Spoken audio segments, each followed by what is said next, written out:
It brings. Sorry, he said one of the things the training is doing is what?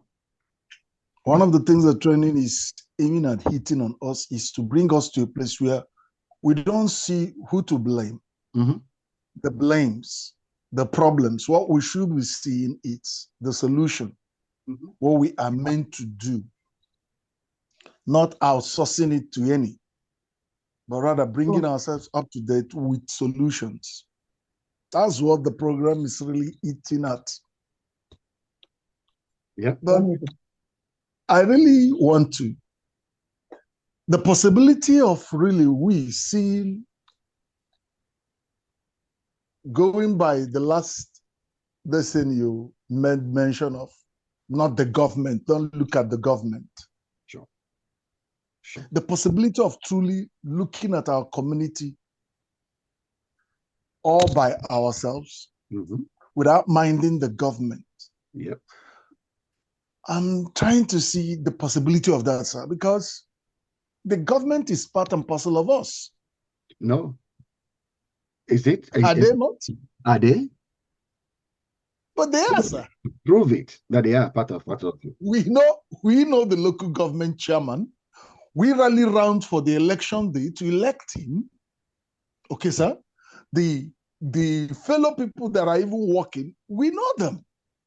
So you see what that's what we are trying to get. You see, you've outsourced your life to them. That's why you are now saying they should be creating your experience. No, sir. If you saying one is outsourcing, I'm not outsourcing. I don't want to look at it. Possibly, maybe the word outsourcing here could need more explanation. If we are trying to hold them more. Okay, now let's responsibility. No, listen now. No, does that mean outsourcing them? No, you are when outsourcing them. Outsourcing means you get somebody outside to do something for you. That's outsourcing. When it is what is needful for the person to do for me? You see that word you use? Could that still mean outsourcing? What is it? What else is outsourcing? That's exactly what outsourcing is. I'm bringing him up to date to do what he is meant to do. He's been paid, sir, from my taxpayers' money. No, okay. There are two things you're mixing up here. Okay. You're mixing up the responsibility you've taken that you are going to drive your life to where it should be. And I said it before. If you need the government to take, if you want to use the government, it's you that is using the government. You decided that you want to use the government, right? If you're going to use the government, then use the government. But never, if they tell me that by next year, this is July, by July next year, I'm going to have a road that is smooth enough, passable. I mean, this big, because the accident cannot happen again. By July next year, the road is going to be fixed. That's a goal you set, and all things are possible to you. Yes, sir. Because you believe. All I want by next year, the road should be fixed. Don't tell me next year government didn't do. Because it's you that is going to make the road to get fixed. If you want to use the government, that's okay. That's okay. All we want is that by next year, the road should be fixed. Because you are in charge. You are in charge. The in charge means you are taking responsibility. The road will be fixed.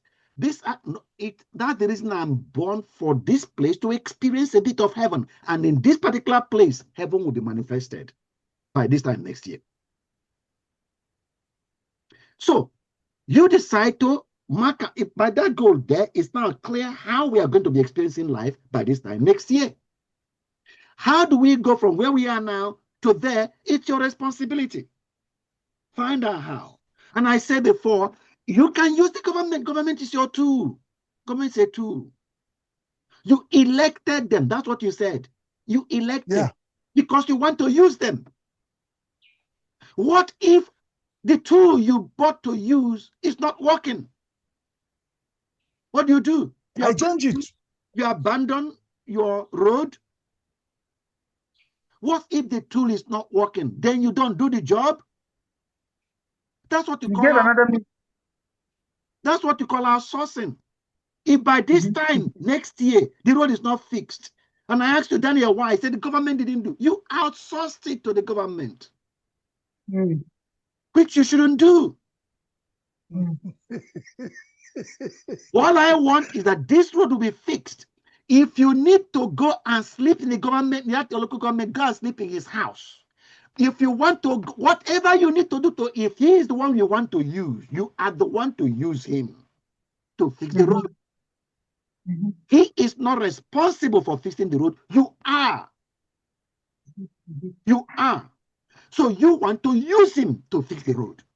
That's why you elected him. It's not his road. He probably doesn't even live in that road. So he doesn't even care about the road, but you care. And you elected him to use the resources, the general public resources, to fix your road. You elected him. So you got to make, if you want to use him, make sure you get him to work. By this time next year, the road should be fixed, or you, Daniel, is in trouble. Okay. Because we appointed you and made you in charge. You see, one very powerful thing, sir, you said was the way you conceptualized it the most. I don't know how Dan got that, but that hit me even deeper because you said the government is a tool. Is it true? So by implication, is that if I buy a piece of tool to use for something and if it's not working, I don't abandon the thing that I wanted to do with the tool. No. I look for another tool to get it done. I cannot blame my inability to get it done on the tool. If the knife you bought is not sharp, Daniel, do you now don't cook because your knife is not sharp? No. You go and sharpen the knife. It's your tool. Exactly. Or get another one. Or get another one. Exactly. Exactly.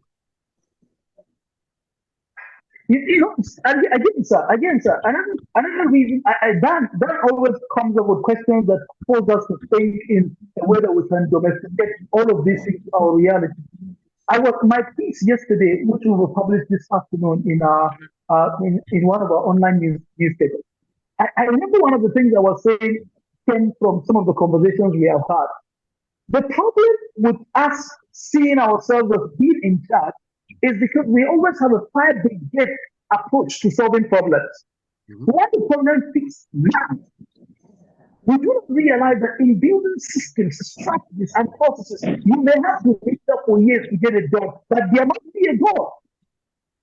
That I will get it done within a certain period of time, and then you will understand what would be the threats. When you do some sort of a SWOT analysis, what are your strengths, what are your weaknesses, what are your opportunities, and what are your threats to that which you want to get done. Once that is done, you zoom into action and begin to get, because whether you like it or not, this is becoming, like from last week's lecture, I think I got a lot more emboldened to begin to engage society in a way I have never thought of engaging society. And so, the next part is that I have now discovered more, even from the few actions I've taken, that I'm actually fully responsible.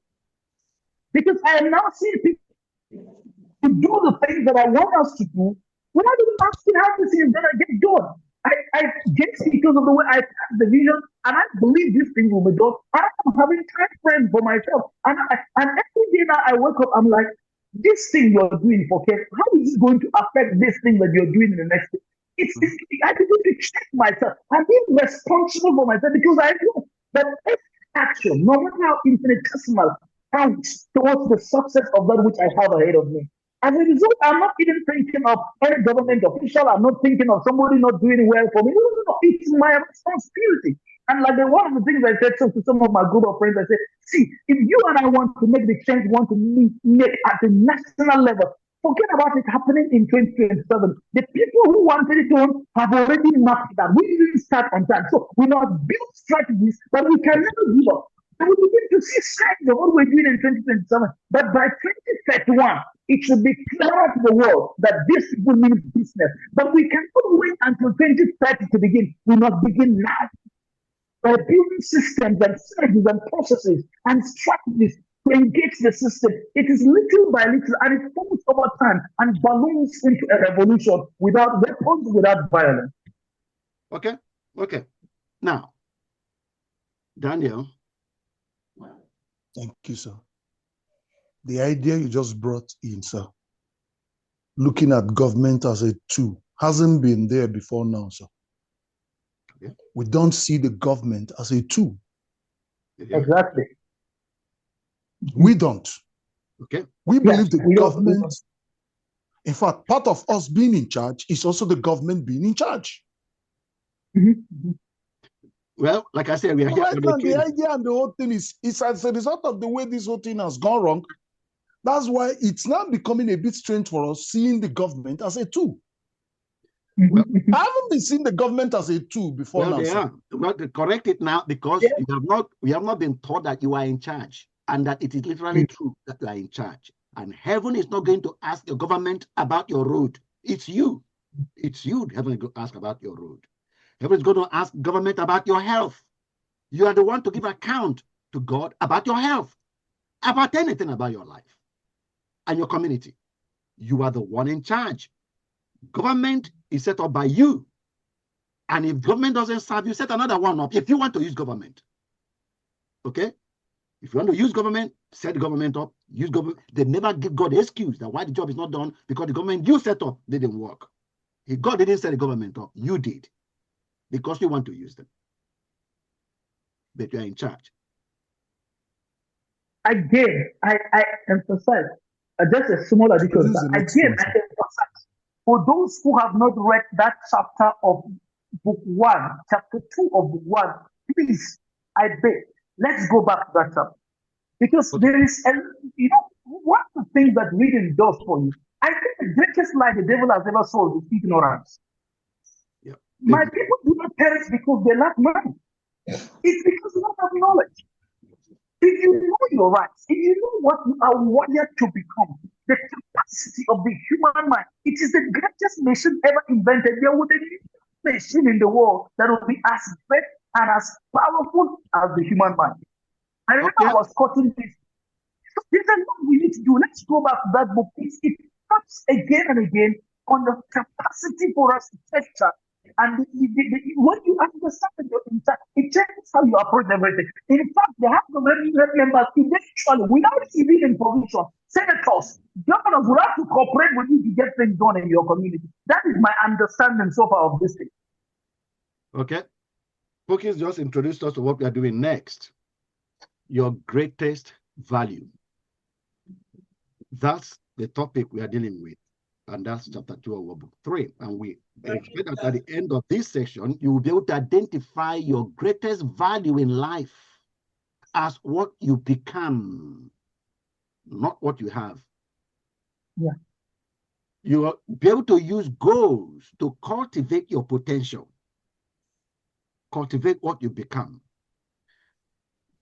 Scott's Deer Hunter Story, a book written by Scott Anderson. He says, when I was 14 years old, I have the book. I think I have it in electronic copy. You're not sharing again? Oh, I'm not sharing. Okay. You're not sharing. Okay, sorry. I had to go back. I thought I was. Thank you for letting me know. Back. Can you see my screen now? Yes, yes.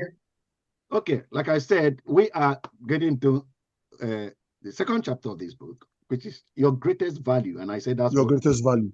Yeah, your greatest value. And are we running with the same quote? Yeah, the same. It's the same book. The same book. What book 3 is what we are, and I'm going to say the rest of month of July. We're going to stay book 3. So we're just going to chapter 2. And the expectation, like I said, is that you'll be able to identify your greatest value in life as what you become, not what you have. What you become. And then be able to use goals to cultivate your potential. There's so much in between those two. Then Scott Anderson told a story in his book. What's the title of that? The Billionaire Mindset, I think, or something like that. But he said in that book, when I was 14 years old, my dad took me deer hunting. Neither one of us had ever hunted deer, but our minds, in our minds, it seemed easy. Get a gun, go out in the forest, find a deer, and shoot it.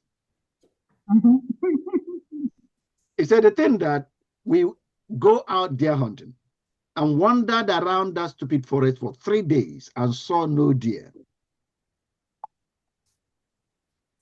Simply, we were chasing deer like most people chase money. He said, later we found out that you don't chase deer. You create an environment that attracts the deer to you. And I found that on the internet by itself, how to attract deer with peanut butter. So actually that's what happens. Those that go deer hunting, they know how to get deer. You attract deer. People spend their whole life chasing money and never catching it. When all we need to do is become the person that money chases. Say that again, sir. No, that's, they say people spend their whole life. The title of the book is Think Like a Billionaire, Become a Billionaire. That's the title of the book. I remember it now. So people spend their whole life chasing money and never catching it. When all we need to do is become the person that money chases. Become the person.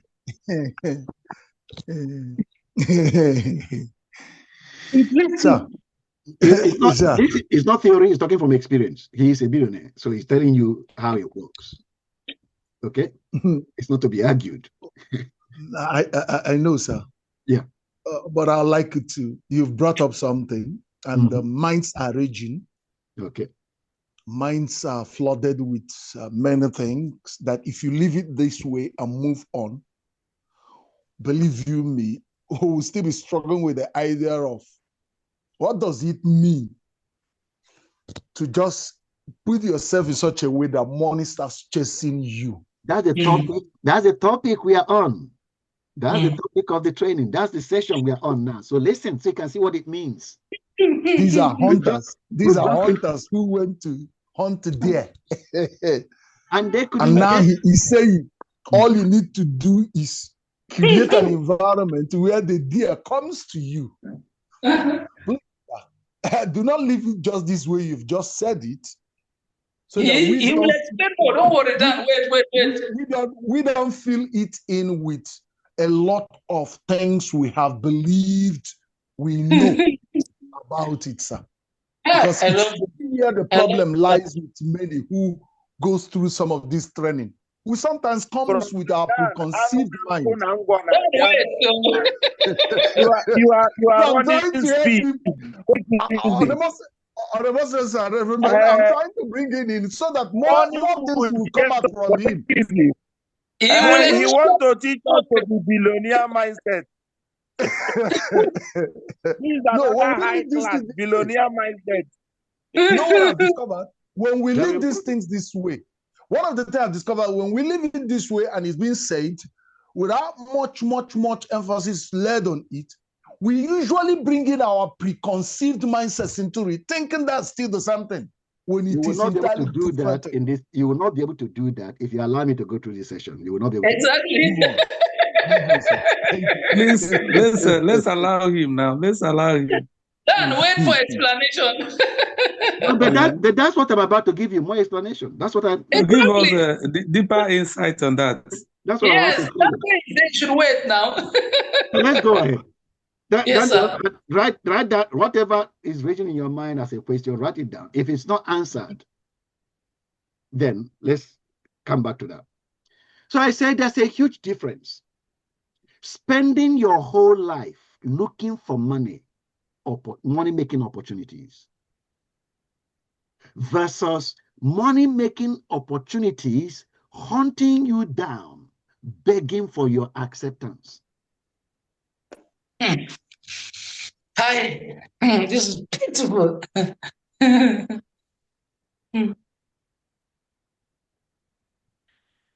Going about beating doors, trying to find a customer, versus having so much demand for your goods and services, you are turning away new ones. You don't have enough capacity.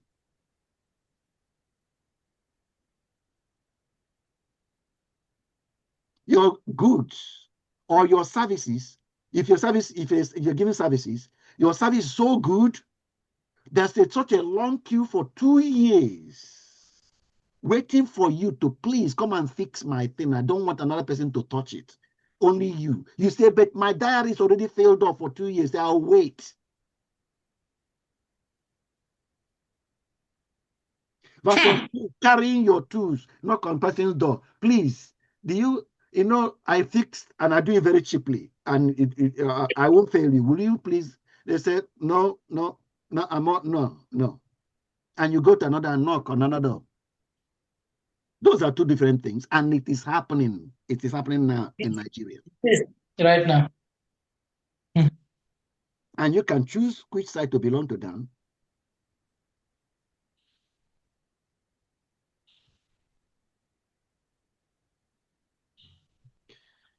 Set a goal to become a millionaire. In fact, I need to change that. Nigerian millionaire, you can get that and become that in 1 day. For Nigerians, I'll change that. I need to change that for you. Because it's nothing for you, is it? Yes. No, millionaire is nothing for you. It's nothing. That's true. Nothing for you. So let's put that as B, not exactly. It's one L or is it double L? The billionaire. Yes, you're right. Double L. Double L? Yes, sir. Yeah, double L. Yeah, let's make it B for Nigeria. Set a goal to be a billionaire. Not for the money. Not for the money, but for what it will make of you. The development you will undergo in the process of achieving a billionaire status. With God, all things are possible. And I'm not joking here. And I'm not joking. If with God all things are possible, why not set the goal to become a billionaire? Change that. Change that.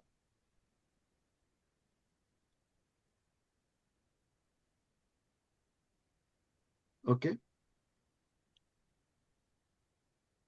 Set a goal to be a billionaire.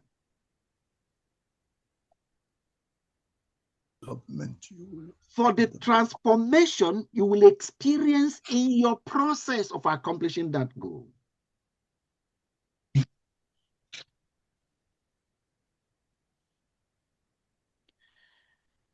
There are so many other places I have this word, so I need to just give me a few seconds.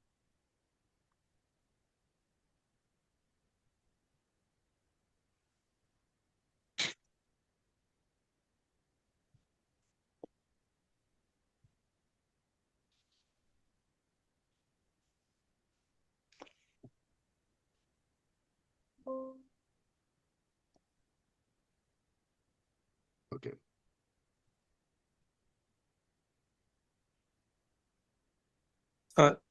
Your screen is no longer showing. My screen is not showing? It's showing. No, it's showing. Okay. So, I said, set a goal that will stretch you that far for the change it will make of you to achieve it. And this should be your reason for setting goals. Any goal you set, it is an all-encompassing challenge to have a better vision of the future.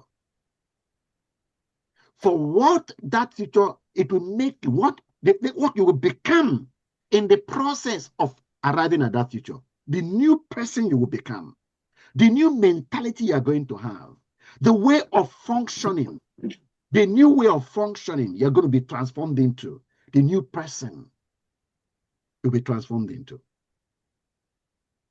That's the reason for setting that goal, and choose a goal that will bring you into a new state of being.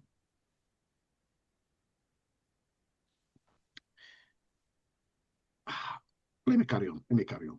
The greatest value in life is not what you get. No, it's not what you get. The greatest value, the value of Dangote, is not his money. It's what you become. No, it's him. The greatest value is not what you get. The greatest value in life is what you become. The inner treasure that is in you. Financial literacy, the wealth, mastering savings, investing, and wealth creation, the relentless persistence, pushing through setbacks that have become part of your nature, the creative problem solving nature that become your mindset, turning obstacles into stepping stones, that become just the way you think, unshakable self-belief, drowning out every sense of doubt. I said the real treasure is you, transformed into someone capable of achieving anything. I hear you, sir. This range. Major question in any role, whether it is a pastoral role or engineer or any role at all, is not what am I getting? No. It is what am I becoming here? Uh-huh. Must be. Okay. Cannot afford to have anything less as your pursuit. I will repeat. I said the major question in any role, pastor role, engineer, carpenter, any role at all,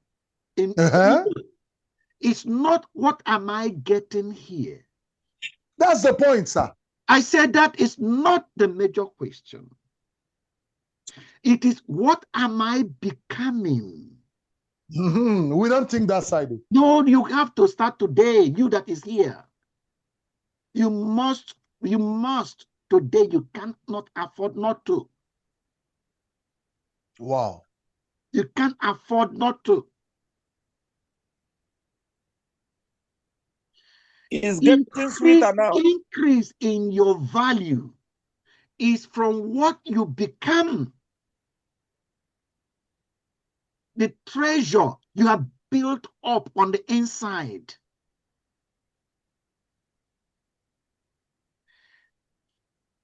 Pushing big goals forces the inner reconstruction of your person.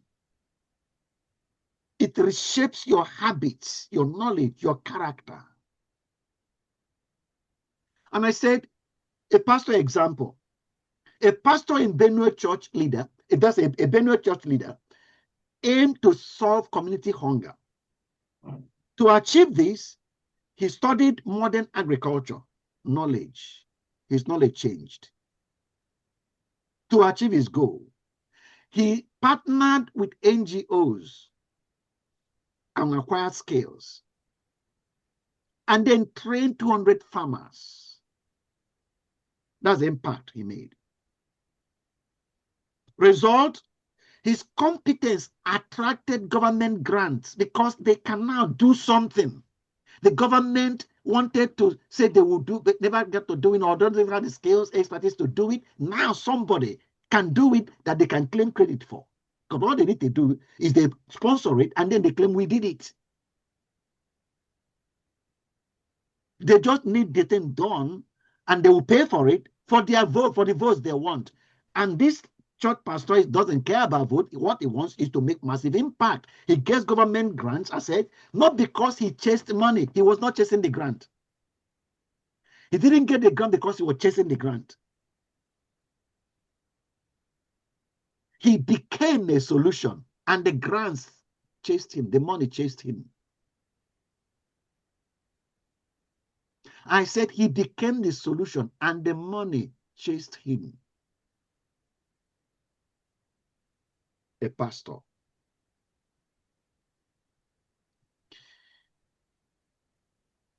Pushing big goals, I said, ignites visible change. External success, like the flare, you see, is just the byproduct of internal growth, the engine. I just gave you an illustration of a pastor. You see now that he got this grant and then affected so many more communities. I mean, maybe the whole state. That's the external flare, you see. But the engine that is driving that flare is the bigger value.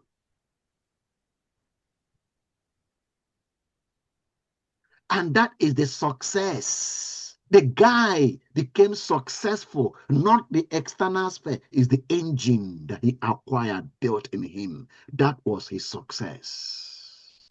What he became.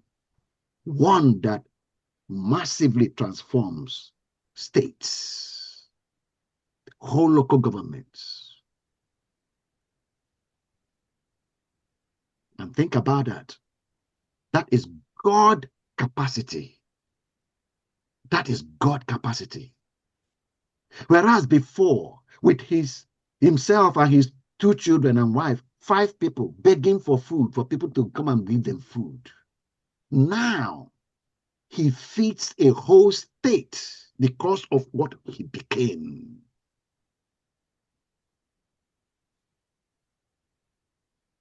Key insight, billionaires don't just have money.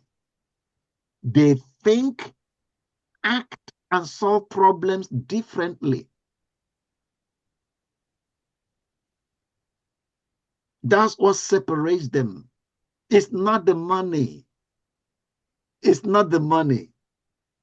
It's not the money. It's not the money. How many times should I say that? It's not the money. They don't just have money. It's the way they think, the way they act, and the way they solve problems is what they have become.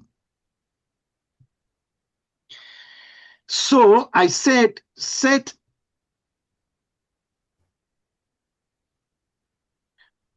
a capacity goal. Your action plan, set a capacity goal.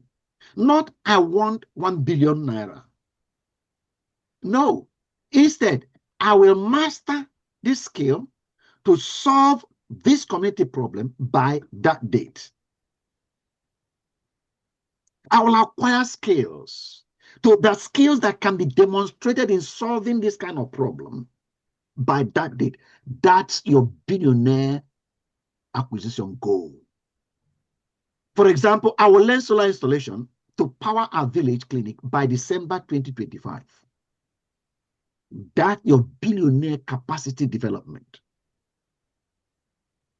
Because when you get that skill, when that skill is developed in you, the impact you can have with it and what will happen, even financially for you, will be uncountable. Start your reconstructing yourself. Knowledge, study relentlessly.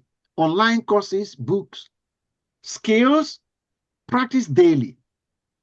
Train in conflict mediation, for example, or organic farming. And habits, wake early. Prioritize high impact tasks. The goal isn't acquiring wealth. It's becoming someone who creates wealth for others.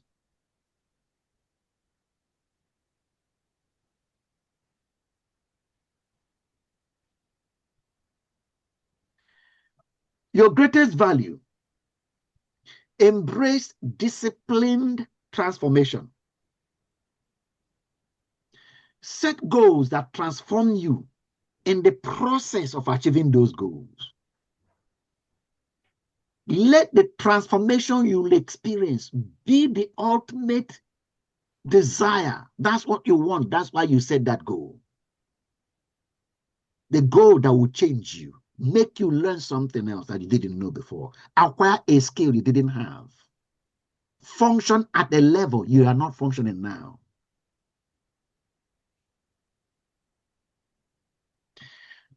Always keep that in mind.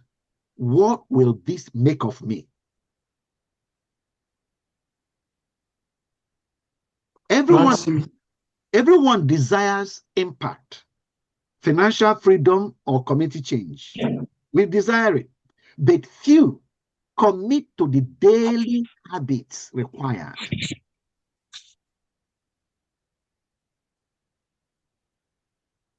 Daily habits. Skipping this is skipping your destiny. Skipping the daily habits required is skipping your destiny. You avoid rebuilding your inner capacity.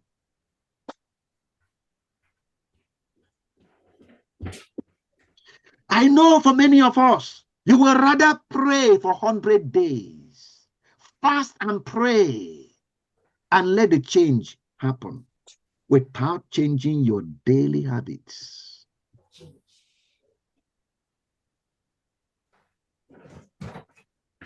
Keep your daily habits intact and tell us prayer doesn't work.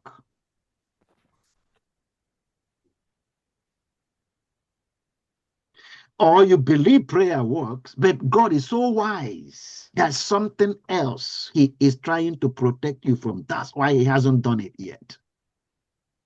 It's all his sovereign wisdom. He is the one withholding, not your habits.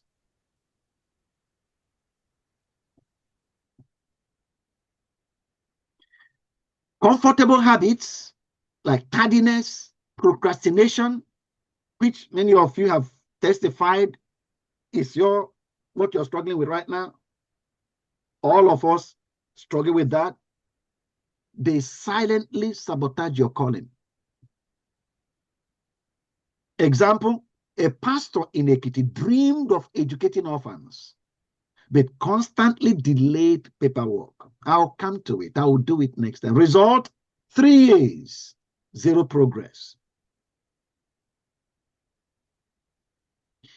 Identify one undisciplined habit. Chronic lateness, avoiding tough conversations, for example. Set a public pressure goal for your accountability. Then enforce it. Pay 1,000 naira to a community leader or a church fund each time you fail. Put pressure on yourself.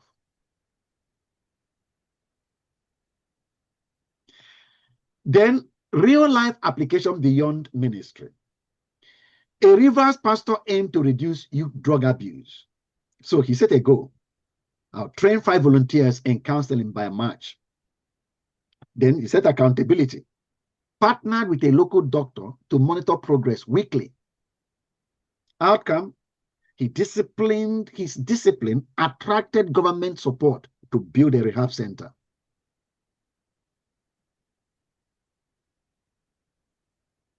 He disciplined himself to create evidence that the character, the value has been formed inside himself.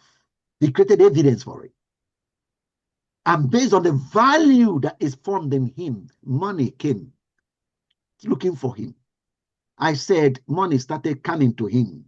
Because of the value created in him, he presented evidence for it. He was able to build a rehab center. Key insight, destiny isn't fulfilled by wishes. It's seized by becoming someone new through accountable action. Destiny is seized. It doesn't fulfill through wishing. It is seized by becoming someone new than what you were before through accountable action.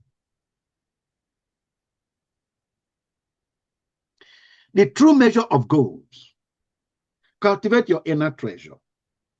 The true measure of goals is that a goal is only transformative if it rebuilds you from within, gifting you with new skills, habits, and wisdom. So without the inner growth, the achievement is hollow. You can achieve the goal, but like I said, it's hollow. But your greatest asset is all humans possess equal potential. Agree?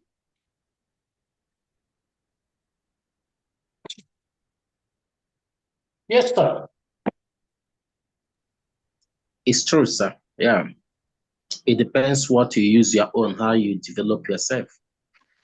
It's your cultivated capacity that determines your impact.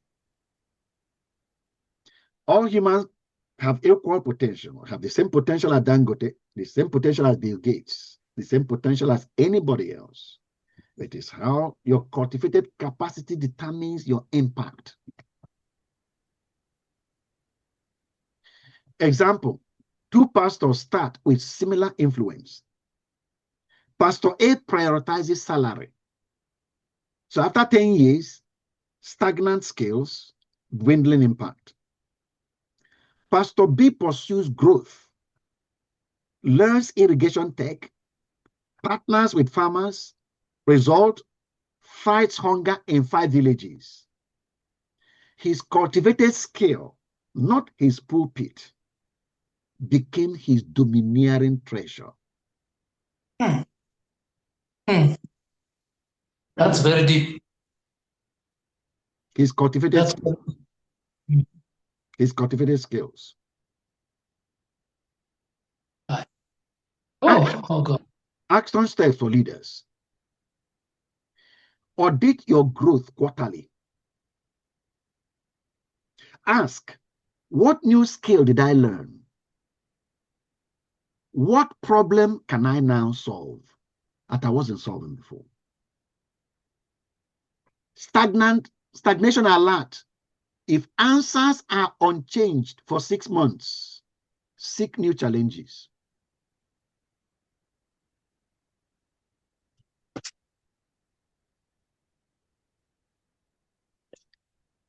Number 2, choose roles that stretch you.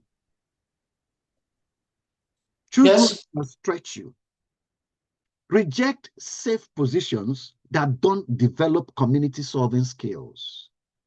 For example, public health, conflict resolution, vocational training. Then a Lagos real life application, a Lagos pastor joined a sanitation NGO to learn waste management. Though unpaid initially, he gained expertise, and today he trains slum communities to convert waste to fertilizer, creating jobs and cleaner cities. The power truth: your legacy isn't your title. It's the problems you solve through the capacity you build within yourself.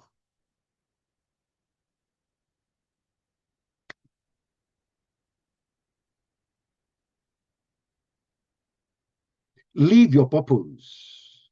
Build your legacy. The core truth is you were created not merely to survive, but to solve problems and add value. Adding value through your unique purpose.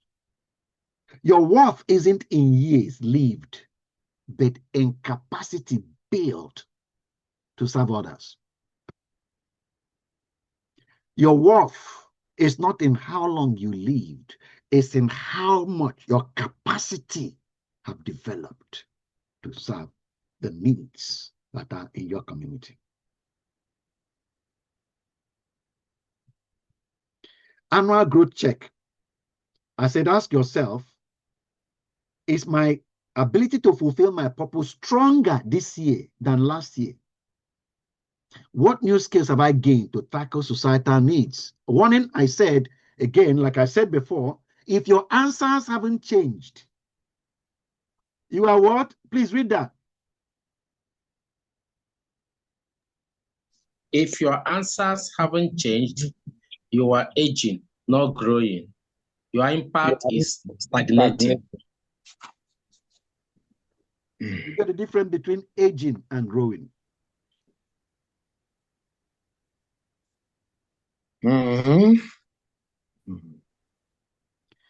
You need to take this in serious and write for yourself. Know whether you are growing or you are aging.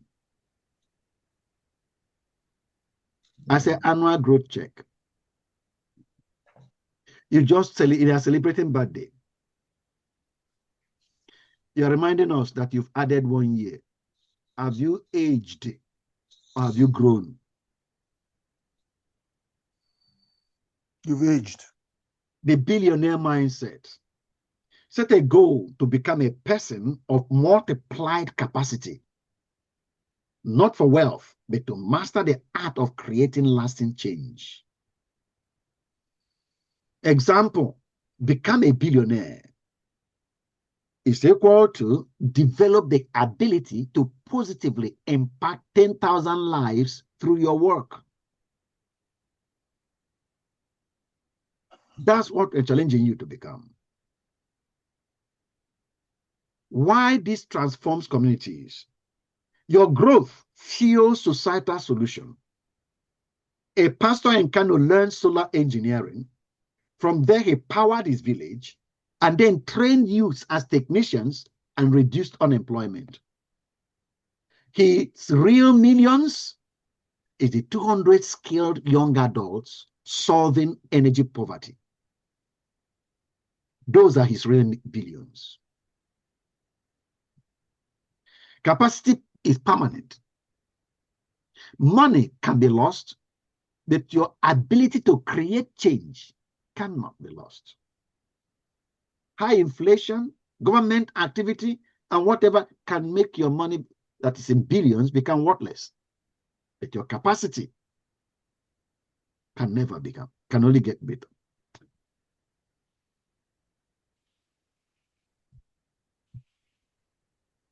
Your action plan, audit your progress. Last year, I fed 50 families during famine. This year, I'll partner with agronomists to teach drought-resistant farming to 300 families. Then invest 1 hour daily. Study skills aligned with your purpose. For example, public health on Coursera, conflict resolution via YouTube. Learn those skills. Then 3, measure your capacity currency.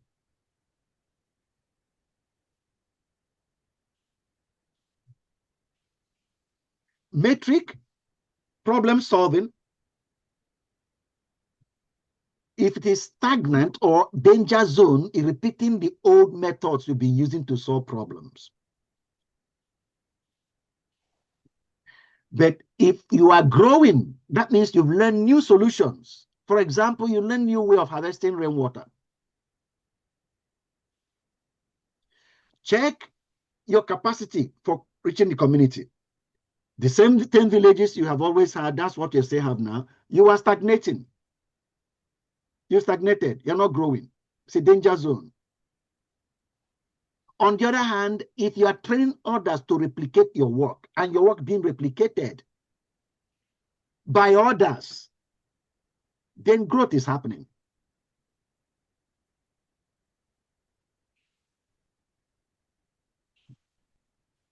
Your legacy isn't in your bank account.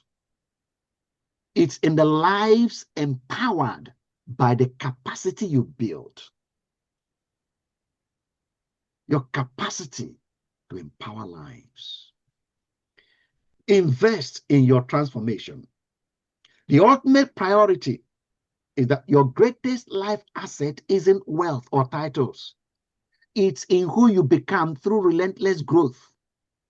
When you grasp this, You will even pay for opportunities that will forge your potential.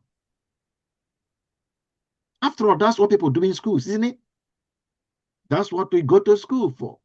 You pay the teacher, the lecturers in the university, in the college of education, whatever, to give you homework that will task you, to sit you down, make you think in a particular way, and check you and tell you are not doing them, force you to rethink, learn skills, practice again and again. You pay them to cultivate your potential, your capacity to express a value in society.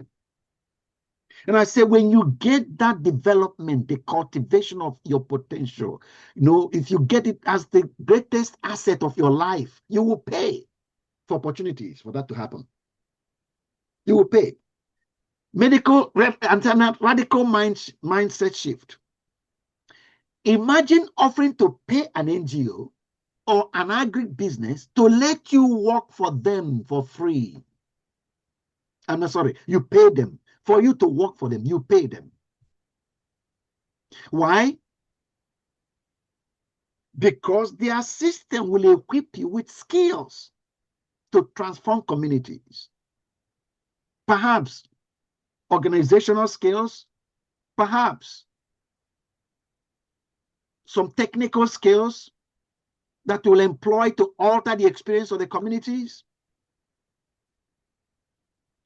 Real example, a pastor in Osun State paid 50,000 to intern at a clean water NGO for 3 months. He paid them to work for them for 3 months, but he returned to install boreholes in 3 villages, solving a crisis his sermons alone couldn't fix.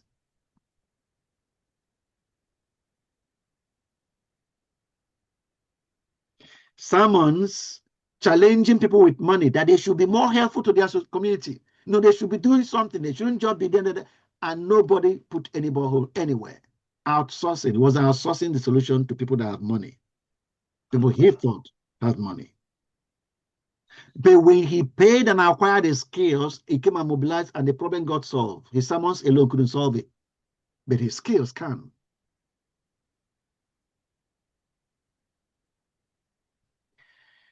You live in permanent learning mode. Keep your eyes on growth, not income. Trapped mindset is, what will I earn? The liberated mindset, what will I learn? Trapped mindset, is this convenient? Liberated mindset, will this rebuild me? It's not convenience. Will I change? Will it task me? Will it change me?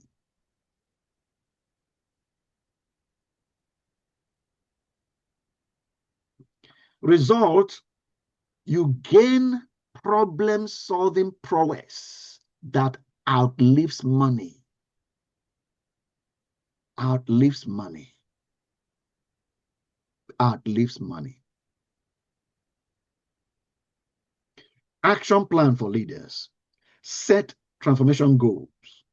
We master this skill to resolve this community issue by this date. For example, you will learn grant writing skills by December to fund a youth skills center. Invest boldly. Spend time, money on courses, mentors, or apprenticeships, even if unpaid. Then ask daily, what is this experience making me? For example, organizing a medical outreach can make you a project manager. Mediating conflicts can make you a negotiator. And any of these skills you've acquired multiplies your impact.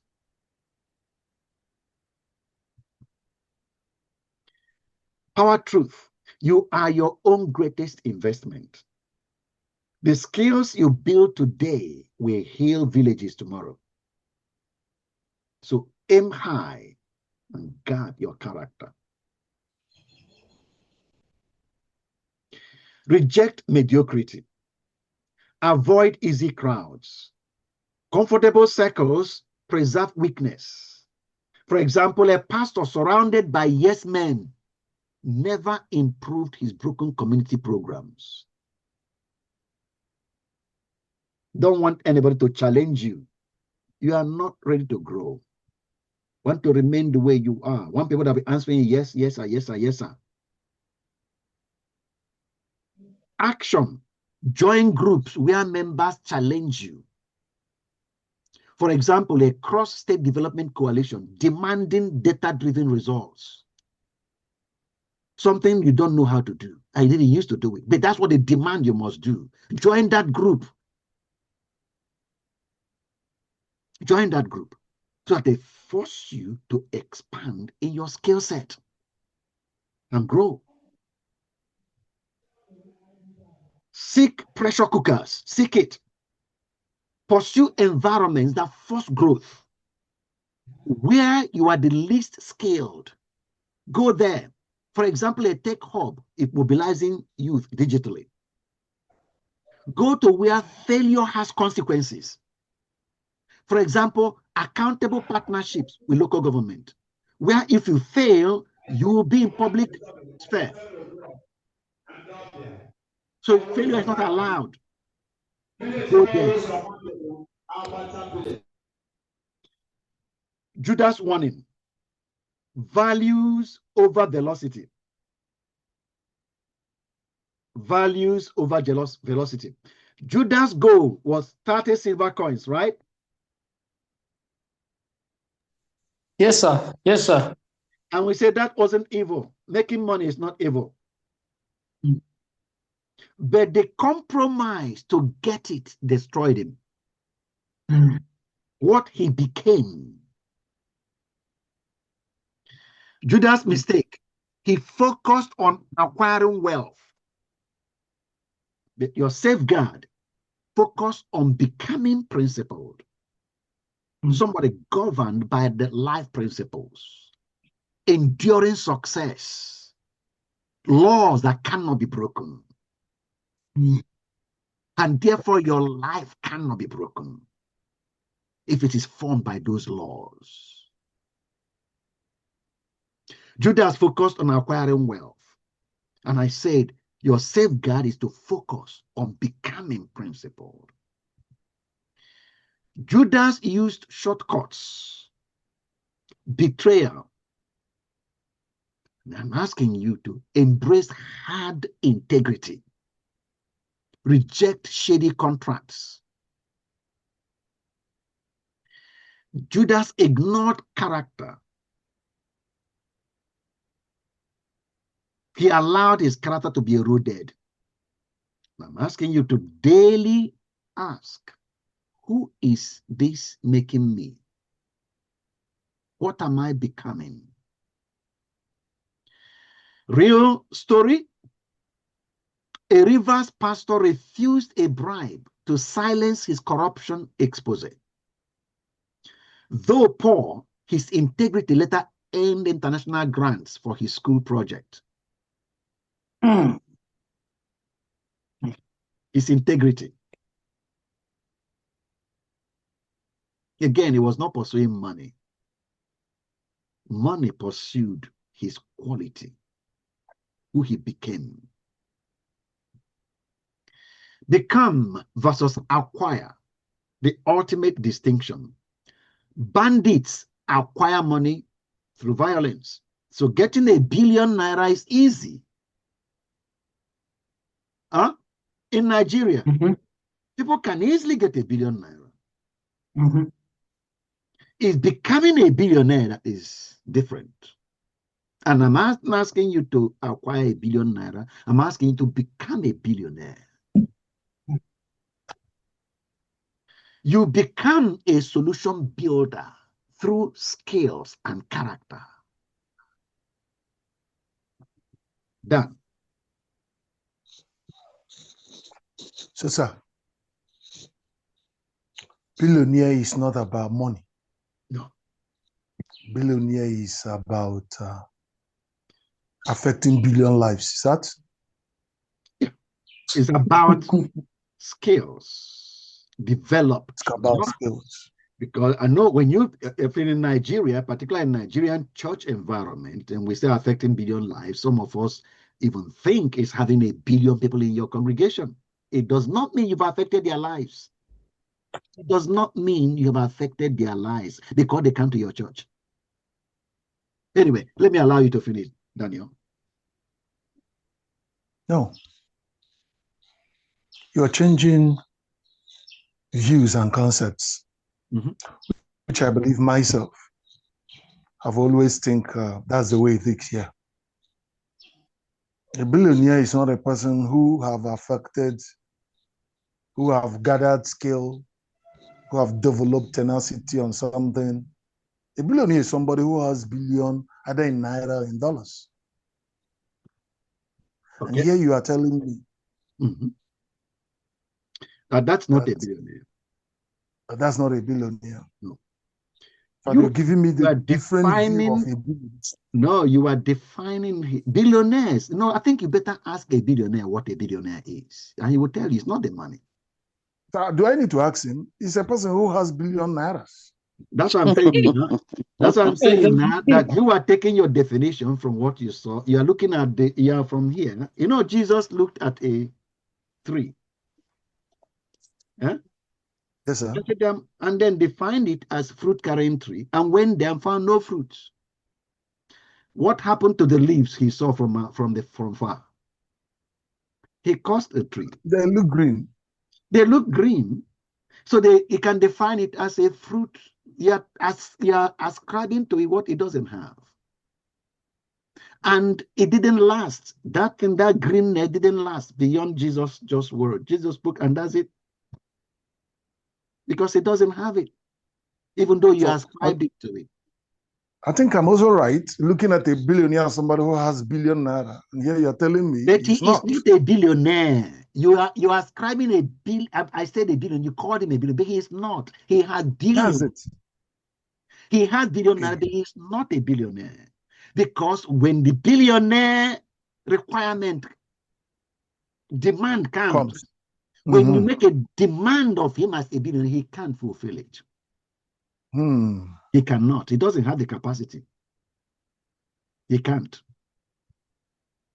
He can't. And most of those that have billions but are not billionaires, their life is worth nothing. Completely. That's another thing. That's another thing. Their life is worth nothing.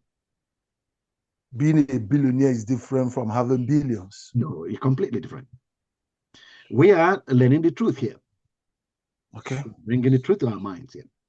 Let's go on, sir. That's what Jesus meant by that you will know the truth. But light, you are trying to allow God to shine light in our minds so that our eyes of understanding enlightens. So we can see. So I said, You're right, sir. You're right, sir, that being a billionaire is a lot more than having the money. It's about the character and what the person becomes. We lost a billionaire like last week, Friday, in Arewa. I know you have heard of him, the Dantata dynasty. Because I remember that I had a privilege of meeting him one-on-one because I was doing a project, and his behavior was not anything shouty about money. What actually crushed us as we spoke to him was the kind of unnerving humility. He had private jets before people started talking about buying their private jets in this country. So it's about the character, what the person becomes. The Dan Tata that died last week, Friday, is one of the quietest billionaires that we ever had in Africa. But you will never even know.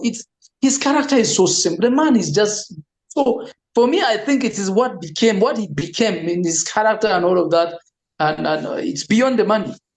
What you don't know is that, like, again, I think we'll try to bring out here, the money you see, everything about our life, everything about our lives is supposed to be fruits.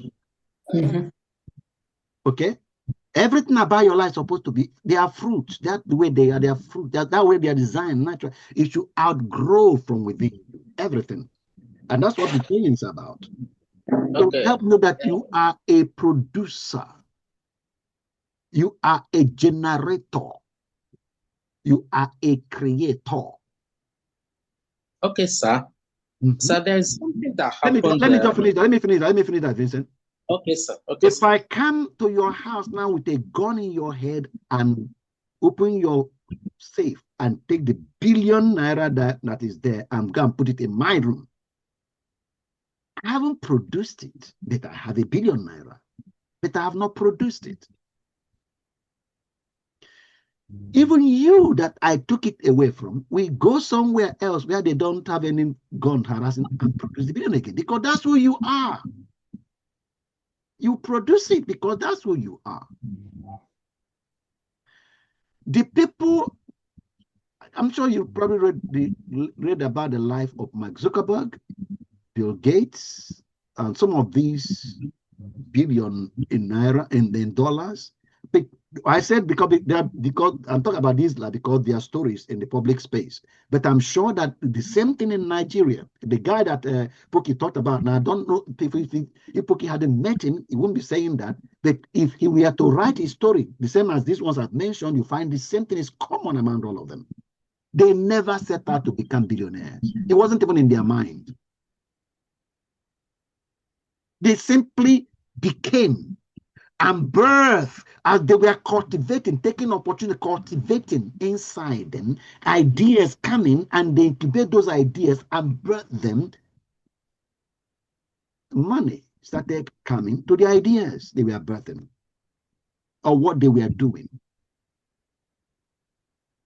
The story of Bill Gates, like I said, is on the public space. The story of Mark Zuckerberg. Mark Zuckerberg didn't set out to get any money.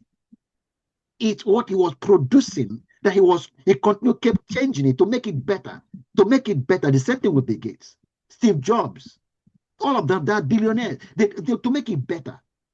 Elon Musk that you're hearing about, he didn't set out to be a billionaire. They wasn't even thinking about money at all. He wasn't thinking about money.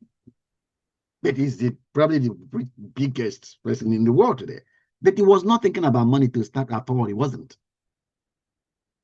So again, we're not listening. I'm not talking about money either.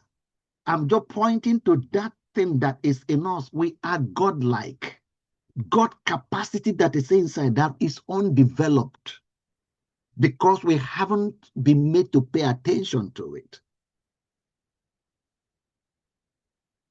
And that capacity can be developed and give massive results, much bigger impact that can be made if that capacity is developed.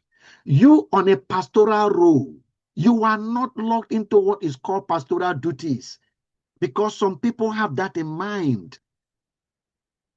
In Nigeria, in particular, I know that when some pastors begin to exercise their lives and expand their life to make impact in society, the society that have made a definition about pastor, they will start talking to you or telling you what you should be doing because you're a pastor. They start putting you on a cage they have formed for you. A pastor, you should stay on the pulpit. Don't talk to us on Sunday. Then go back and pray and do nothing in society because the society is not doesn't belong to you. It belongs to them.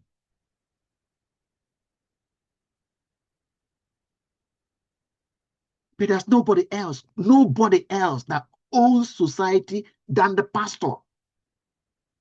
Nobody else owns society more than a pastor.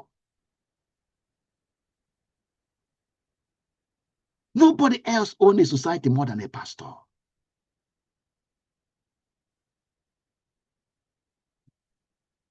It's just the way our society, the people ahead of you have projected what it means to be a pastor and locked up your mind and mentality to be thinking about your 20 people in your congregation.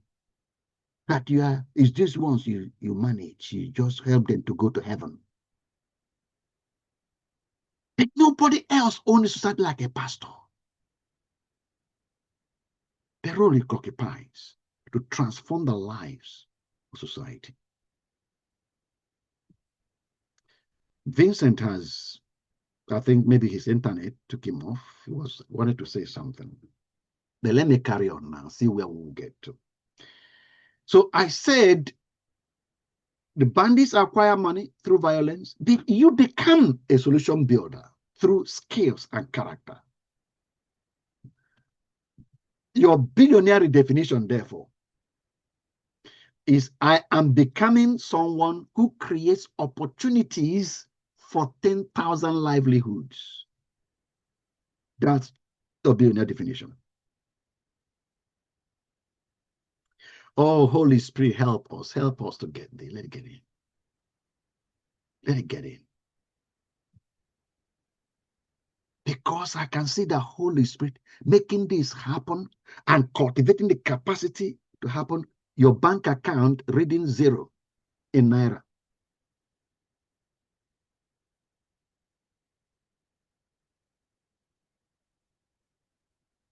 But the capacity to influence lives. Tell me, how many, I don't know, whatever the money was in Jesus' time, if translated to Naira, how much do you think was in his bank account when he left Earth?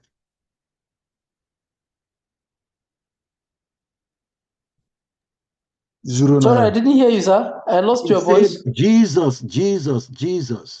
I can't hear you. 0 Naira, sir. 0. No money. I don't think there was. 0. God, and is it because he didn't have the capacity to make money? No, sir. Yeah. This money is not the money is a tool. It's a tool. Money is a tool. Money is a tool. Man. Why have we made it a master, sir? No, money is a tool. Why have we made it a master? The Bible even recognizes it as a master. Yeah, because you did. But say money, you can't serve God and money. Money is not a master, it's a tool to be used. And a lot of things, you don't even need money. You don't need money. It's a tool. And you're not that tool. You don't necessarily need money. You don't need money. And I'm saying you can create opportunity for 10,000 livelihoods and still have no money. You don't need to have it. You don't. You don't need to have it. You don't need to have the money. But it seems to be. Listen, Bill Gates already has it. You don't need to have it. He may be Bill Gates. Have you seen Bill Gates? I'm talking literally. Do you know Bill Gates? All his billions. He's thinking how to get rid of them. I think he have till by 1935 or 45. He wants to empty his account, get rid of it. It's on paper. It's on internet. Go and check it. He wants to give them all away, all of them. Away. What is it? What are you doing? What am I doing with it? He's just looking to give them all away. He's just money is a tool, and to affect it because Bill Gates already has it. When your life, listen now, when the value in you comes up, when the value equity comes up, and it began to affect lives, like I mentioned there, Bill Gates is looking for people that affect so he can take his billions and put it in their project. That's what Bill Gates is looking for. So do you need to have money in your bank account? Answer me. Do you need to have it in your bank account? No. Yes, I need to have it in my bank account. I don't need to have it in my bank account. I don't need to have money in my bank account. Bill Gates already has it in his bank account. Some money in your bank account. I don't need to have it. What I need is 10,000 livelihoods change, transform. I think one of the easiest way to affect people is that through that money now. No, you are not listening. Why won't I have money in my bank account, sir? You are not paying attention. You are not listening. Your mind is still hooked on money. You are not paying attention. When it's needed. Listen, but it's there. It's needed, and the money is there. Is it not? It's there. I just told you that somebody has it in billions and looking for how to get rid of it. Daniel, does it need to be in your bank account or pay for these 10,000 livelihoods? Which one do you want? As if I'm not also among the livelihoods, sir. Are you exempting me from the livelihood, sir? Listen, What do you want, Daniel? You want 10,000? You want 10? The livelihood cannot be affected. He's part of the livelihood. Yeah, Daniel. Wait, please. David is trying to say something. David, your voice is okay. So we can't hear you. Your voice is faint. Sorry, I said like if you want to affect the 10,000 people, yes, there is need. Yes. There is that you use money David, to make I told it you, possible. when you move away from when you are like this, we don't hear you. Put your phone in the middle of your voice, your mouth like that. Okay. Can you hear me now? We can hear you now. And then keep it there, please. Keep it there while you talk. Keep it there. Once you shift, we lose your words. All right, sir. What I was saying is that 10,000 people you will affect. Yes. Will be faster and easier when you have the money. Okay, David, hold it there, David. And I'm saying to you, you don't need to have the money. What you need is for Bill Gates to pay for the equipments you need, buy the drugs you need, pay the workers that you need, even yourself, that is the project manager, pay you for your services. And at the end of the day, you have 10,000 lives, and your bank account doesn't have that billions in it. I'm not talking about. And then you go ahead and plan for another 20 million lives, and Bill Gates pay for them again, because you've been so effective in 10,000 that he wants to pay for 10 million. You go ahead and manage it because your skills are developed. You can organize it. Bill Gates pays for it. Okay. You don't need to have the money. Bill Gates already has it.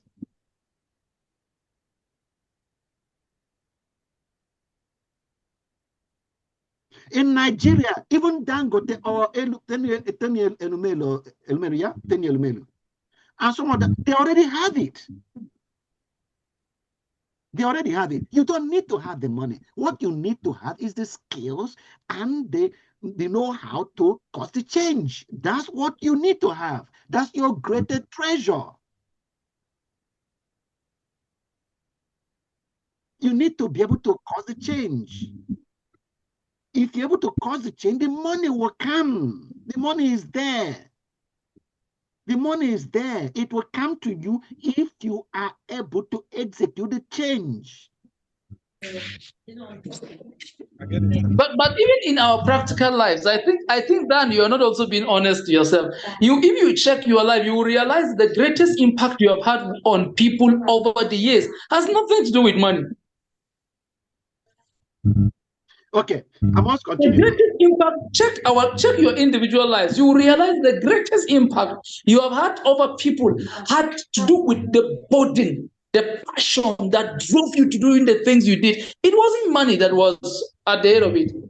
And then the funding that, especially for those of you who are men of God, there have been mighty interventions of God for programs, crusades, and seminars that you knew God wanted you to do this to impact the lives of your members. It wasn't money that was the target, but the money came. The point is always the case. I have personally experienced it, yeah, which I know. I mean, if we get into testimonies now, I know all of you come testimonies. So one book is saying it's not strange. Okay, I'm sure that all of us have had that experience. I was unemployed here, didn't have money in my bank account when I went on my first mission trip. Paid for my flight ticket, paid the money that I spent on the mission trip, everything paid, and I wasn't employed here. I was not employed. I was not earning any money. And yet my flight ticket was paid. And I came to Africa, went to 2 nations in Africa with all the expenses I made, everything covered. And I didn't have money. When that challenge was thrown to us and we are told not to worry about money, there are other people with me there and they're focused, how much flight ticket? It's too expensive. I don't think I can make it. They were looking at their pockets and check the flight ticket. It was too expensive. They didn't want to go. Therefore, they backed out. I didn't have money. I believe what the guy who shared with us. The money is not your problem. Once you decide you want to go, God will supply the money. I took him on it. I desired to go. Made preparations.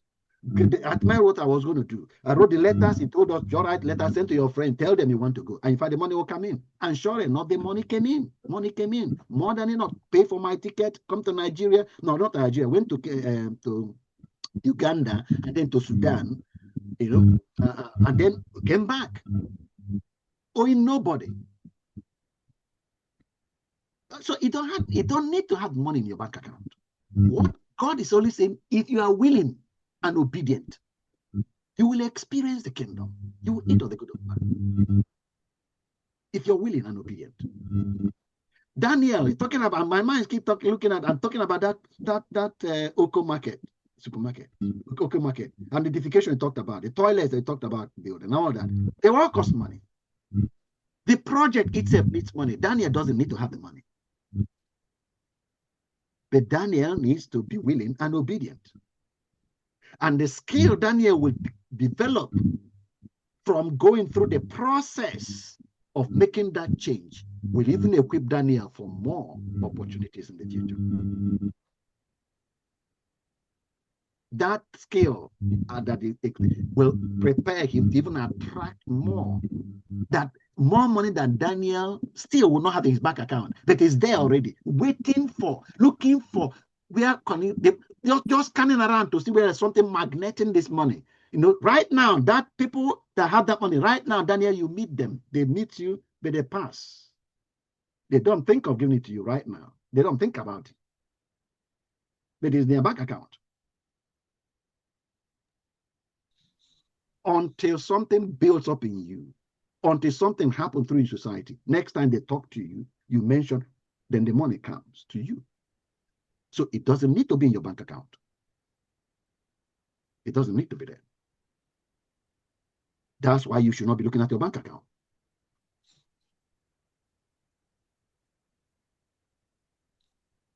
I will share the testimony that it has been fixed. Yeah. Practical disciplines start today. Daily learning, 30-minute study. For example, UNICEF reports on community development. Then, value checkpoint, weekly journal. Did I choose convenience or character? 3, stretch commitment. Join one high-pressure initiative. For example, a state education reform task force. 4, your legacy isn't in what you gained, but in whom you became while serving others. Key takeaway: low goals build nothing. Higher goals pursued with integrity rebuild you and your world. So transform through daily disciplines, the alchemy of small habits.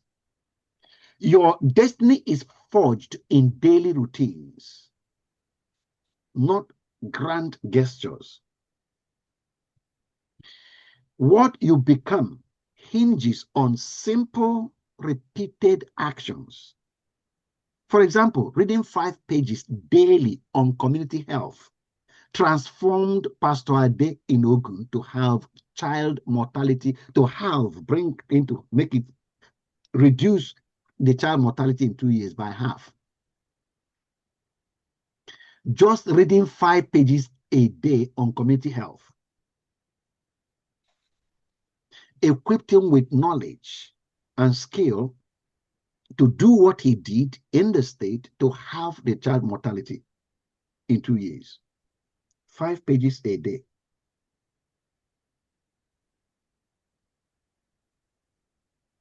Not a university program. So transform your daily disciplines. I say, number 1, build habits. The habit building is 15 minutes daily study is greater than 1 annual seminar. 15 minutes, studying 15 minutes every day, I say, is greater than attending 1 seminar a year. Your current habit, note what it is. Then write out the transformative alternative. I'll read 7 pages a day on, write a scale you're going to read on or I'll visit one needy family weekly.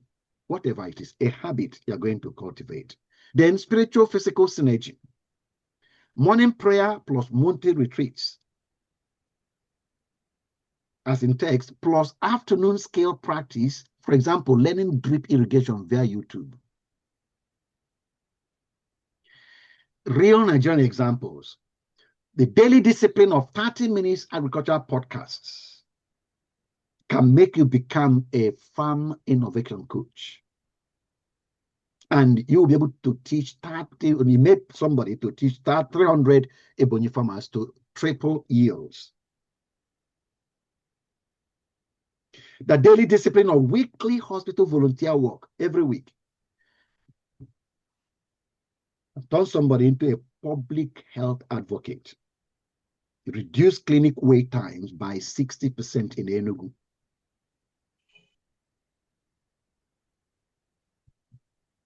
So the action plan, therefore, is to start microscopic. I'll solve poverty problem. Replace that with, at 6 a.m. daily, I'll study one case study on job creation. Every day, I'll do this. Then fuse spiritual and practical. After morning prayers, dedicate 20 minutes to learn grant writing or practice conflict mediation techniques. So find a way to weave your whatever you want to develop skill on into something that will help you keep at it. For example, if anything you like, first, you know you pray every morning. It's a habit you already formed, so you call it habit stacking. Stack this one right beside it. As soon as I finish praying, I'm going to do this for 20 minutes before I do something else. Monthly capacity retreats. Use one weekend to audit skills gained or lacking, and then plan the next growth steps. For example, visit Lagos Tech Hub to understand digital literacy training. You don't build a legacy, you become it through daily disciplines.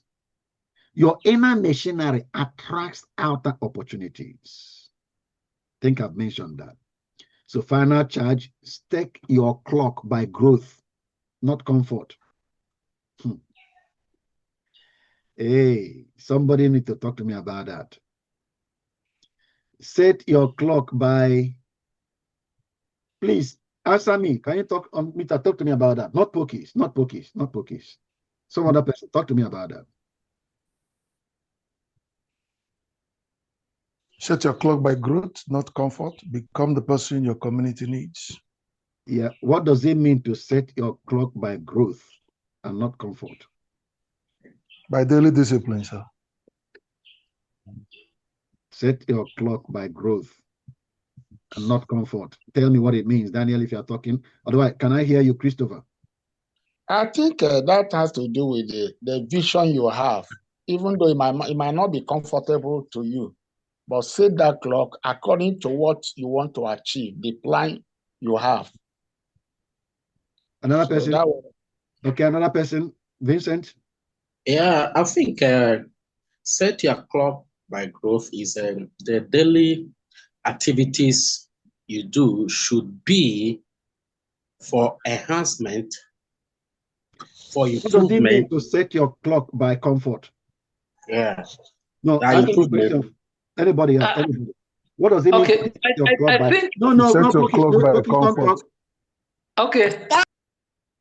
Yeah. What does it mean to set your clock by comfort? When it's convenient for you, then you. Comfort is by convenience. The time that it will be convenient for you. Now that's the right phrase. The time it is convenient. Okay. Now, what does it now mean to set it by growth? Discipline, sir. Daniel, one word answer is not enough. What does it mean to set your clock by growth? You've told me what it means to set it by comfort. Maybe set your time by comfort means set a time so as to do something when it is convenient. When it is comfortable to be done, then you do it. Then you set so by growth is when it is not comfortable, sir. Okay. Now growth is even when it's not comfortable. Okay, another question. I need to come out much clearer than that. What does it mean to set your... Even when it's not comfortable, you fix yourself in such a way where you are bound to it. Just try to improve you yourself. Get up. Even when the weather is cold, you get up. Yeah. David, he said what? I said it is all about trying to develop yourself more and more. So that you set your clock by the development you want to happen in you. Everything Daniel said is true. But I just needed to come out like this. I think is what I was trying to say, and I was cut off. Sorry. Okay, go on. Yes, no. Before then, it's okay, sir. I was trying to talk about improvement, increase. Yeah. That all you need to do is that you set that clock for your personal development. That's improvement. Right. Yeah. Because if you don't do that, you won't become that thing that your community needs. Now, so what it means is determine the improvement you want to experience. Then set your clock for that to happen.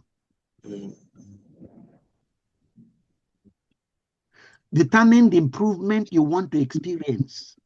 Then set your clock every day for that to happen, for the improvement to happen. And of course, when you set it for it to happen, like Daniel was saying, it doesn't matter whether it rains or doesn't rain. It doesn't matter what it must have. This must happen so that the improvement will take place. Set your clock by growth, by the improvement, by the development you want to experience, not by comfort. Become the person your community needs. Holy Spirit, help us. I really pray that every pastor asks us, am I the person my community needs? Am I the person Nigeria needs? Am I the person that my community needs? Look at the state of your congregation. Look at the community where your church is located. Look at this. Look at the environment. Look at the way they're experiencing life. Are you the person they need? If they have you, why should they be thinking about government? If they have you in their community, why should they be thinking?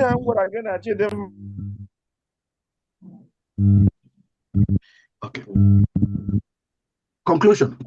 Your value isn't in what you accumulate, but in who you daily choose to become. Start small. Build relentlessly. Growth to ignite your impact. The unavoidable law is that success is gold. All else is commentary.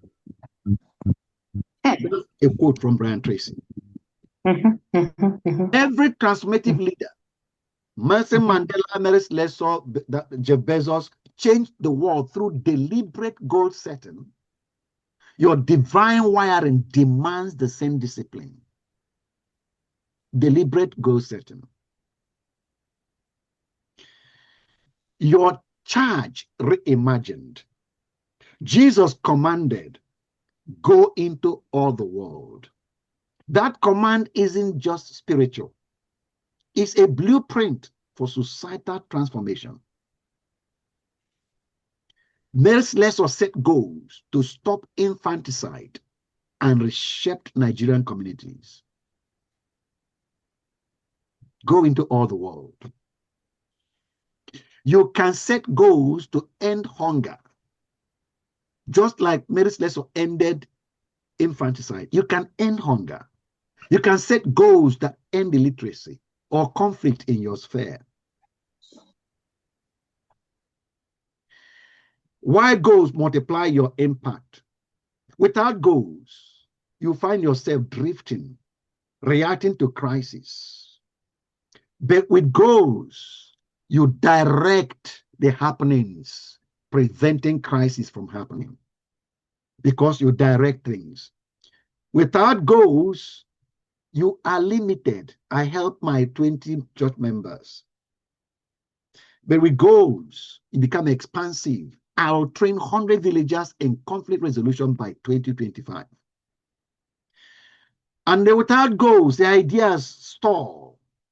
Someday I'll build a school. There we go. Ideas launch.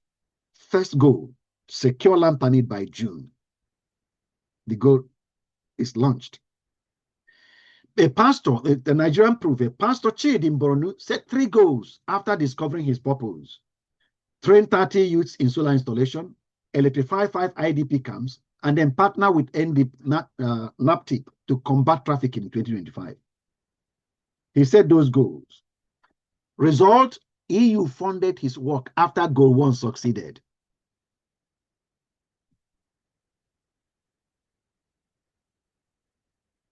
The money to fund the goal was already there. It's in the EU coffers. And they are just waiting for somebody to engage the action.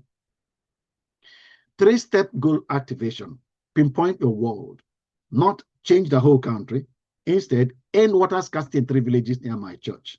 Set micro habits. Daily study Universe watch reports 15 minutes. Weekly, meet local officials to propose solutions, and then track relentlessly. Do a monthly review. How many families gained clean water this month?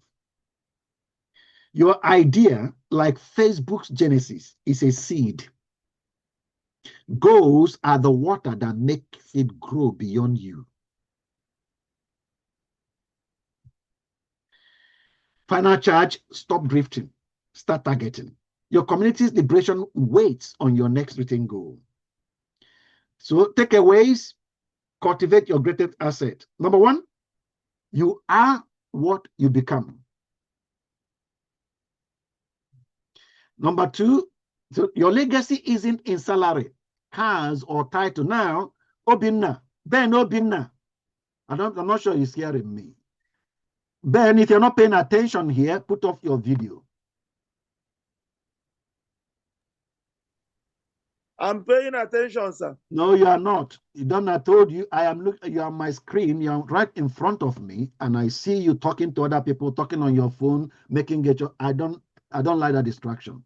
Others may not see you, but I can see you because everybody is on my. I have a big screen, so everybody is right on my face. All of you. I think I've said that before. I have a big screen. Okay, sir. I'm seeing everybody at the same time. Even if you scratch your nose, I'll see you. So you're distracting me. Yeah. If you look outside talking to somebody, Okay, I see you do that. Okay, thank you, sir. I said, cultivate your assets, and I'm taking takeaways. Just closing up now. Number 1, you are what you become. Your legacy isn't in salary, cars, or title. It's in skills that heal communities. For example, mastering borehole repair is bigger than buying a luxury SUV. This is where culture shock. Sorry? This is a very strong culture shock in Nigeria. Yeah. God is saying we have to overgrow it, come out of it. Because like what all these things you are saying, I remember I was talking about it yesterday. We in the north central Nigeria, Kai. I will talk to you about that later. It's appalling. It's the worst kind of perception to life. Just survival, simply put. Yeah, but we are bringing everybody out of that because that's why we are sent. We are bringing the entire society out of that. We are on our way. That's what we are doing. Why we're doing what we're doing here. Okay, the action is audit your growth quarterly. You and I start practicing what we are learning here. We will bring the entire nation out of where we are. What new skill did I learn last quarter? How many lives did it empower? Stagnation alert. If skills haven't expanded in 6 months, I say pivot urgently. 2, money lies. Skills liberate. A raised salary doesn't mean raised value. Your value is measured by problems you can now solve. The problems you can now solve. That's what measures your value. Increase your value so that pick the problem you should be able to be solving next year. Write it down now. By next year, the problem you can't solve now, But by next year, this 12 months from today, you will be solving that problem. Describe that problem. Describe it now. And put that target that date I should be solving this problem. Then measure your growth towards solving the problem. Put out the actions you're going to take to acquire the skills and be able to solve the problem. By next year, that problem should be solved. Your value has increased. Career rule: choose roles based on skill growth potential, not pay. Example: leave a comfortable job to apprentice with a sanitation NGO, even unpaid. Gain the skill. Number 3, you exist to build, not survive. Earth is your workshop, not your dining table. Compare last year's impact to this year's impact. For example, 2023, 2024, last year, preached to 100 villages. 2024, trained 30 farmers in climate-resistant crops, boosted harvest 200%. You should be able to measure your progress. 4, go where you're stretched. Avoid easy crowds that protect your weaknesses. Seek high-pressure environments. For example, join a state education reform task force. Partners who demand excellence. An example, NGOs with strict impact metrics. 5, guard your character ferociously. Judas acquired silver but became a traitor. What is your goal making you? Integrity check. Weekly journal prompt. Did I choose convenience or character today? Red line. Reject any shortcut that erodes trust. For example, fake project reports. Goals. Global impact seeds. That's what goals are. Your idea plus discipline goals is equal to worldwide change. I'm sure you can give scores of examples of that. Facebook, an idea of a student in their student hostel, plus disciplined goals is set to improve and prove it today. It's a worldwide change. Many others like that. I mentioned Bill Gates, an idea plus disciplined goals. And the biography is there, shows you how worldwide impact. In Nigeria, many of them I can pick up in Nigeria. Start small, think global. Goal: reduce teen pregnancies in 3 villages by 2025. Then habit: study UN health data 15 minutes a day, plus train 5 volunteer counselors monthly. From that habit, it's a system. Data system up, goal is achievable. So, from Goals by Brian Tracy, say your ability to set goals is the master skill of success. Goals unlock your positive mind and release ideas and energy for goal attainment once you set them. On the other hand, without goals, you simply drift and flow on the currents of life like a boat without an engine. With goals, you fly like an arrow straight to your true target. What have you learned?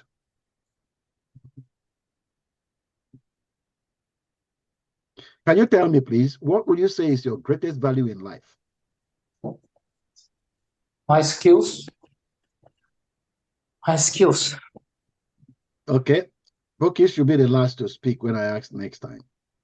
Okay. How will you cultivate your skills? Your greatest value in life. The greatest value in life is what I'm becoming now. Okay. How will you cultivate it? By daily discipline, sir, of practice on it. Okay. Another That's person. like you shared with us here. Yeah, okay. Another person here. Chukwemeka Henry, are you there? Yes, I'm here. Answer the question then. What's your greatest value in life and how do you cultivate it? Okay, sir. My greatest value in life is the skill that is inborn in me, that I have desire, that I have to learn, acquire, and then through daily discipline, grow it, and then use it to impact life around me. Okay, sir.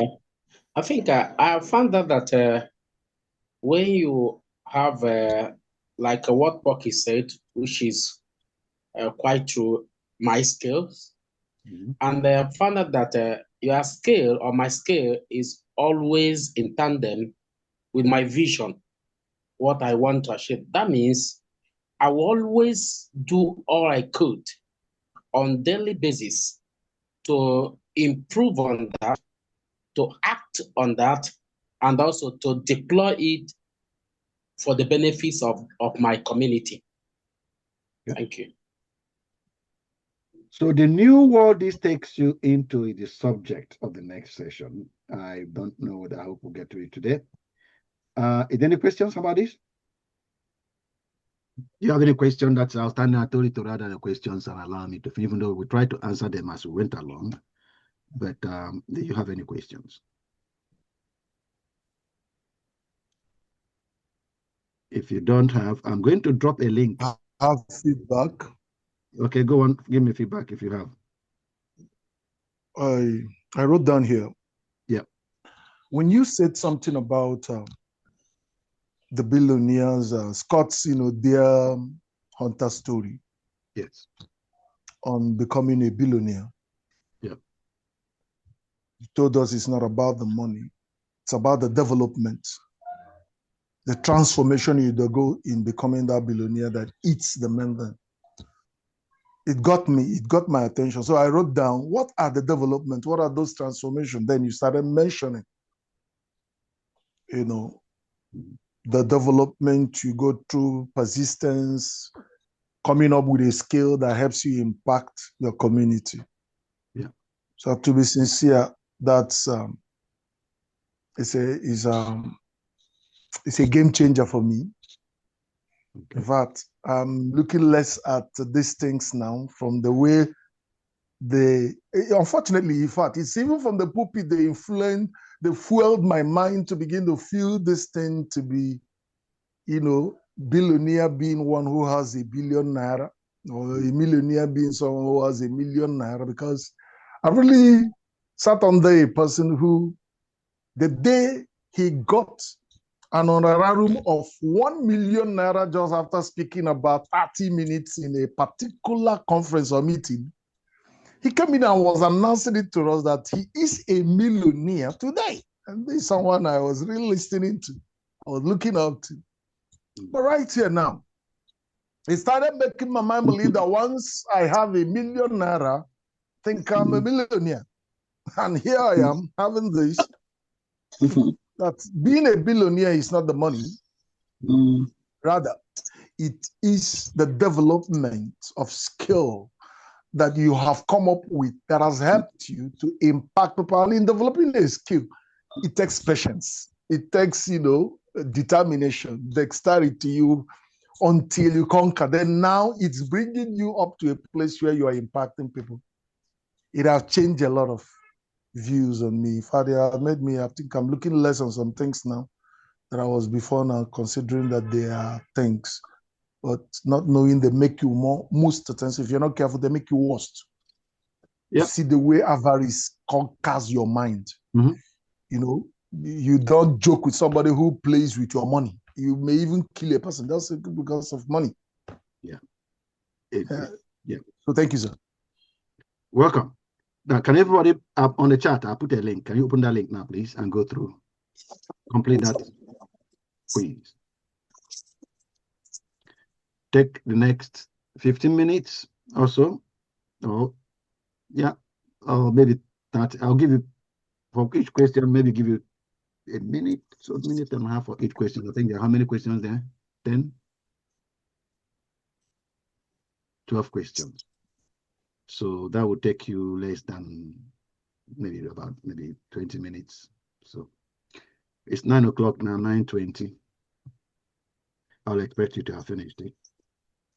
And then we'll see what we can do with the rest of the time.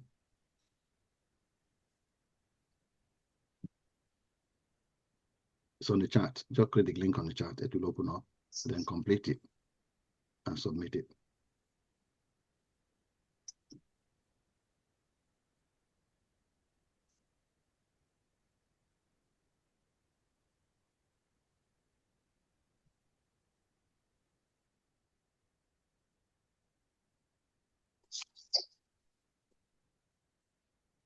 I'm going to give us 20 minutes break therefore. So finish it and I'll be back at 9:20. Sir, when we are done, can we just submit? Yeah. You can submit it. You'll get your response immediately. Oh, okay, good. And then by 9:15, I'll be here 9:15, not 9:20. 9:15. Go have 15 minutes. Go. Okay, sir. I'll still wait for you. Okay, sir.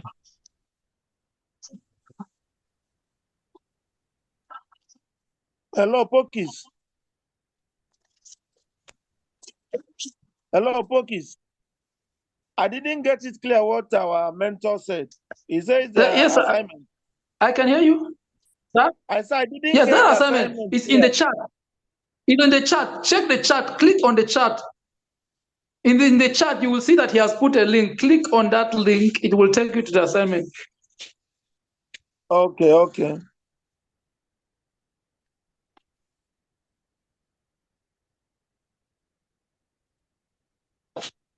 Baby, sorry.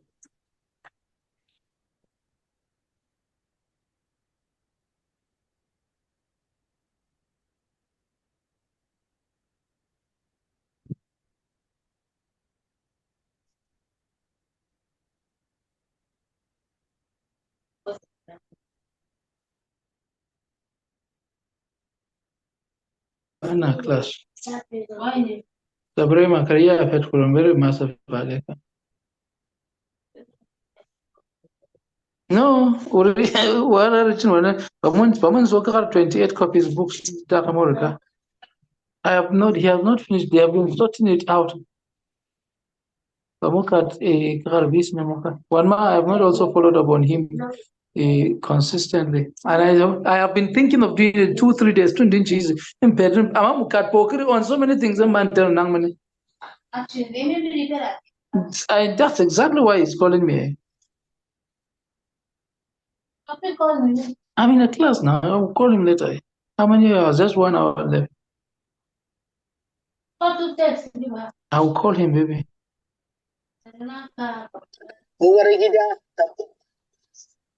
I love you, Auntie Kilo.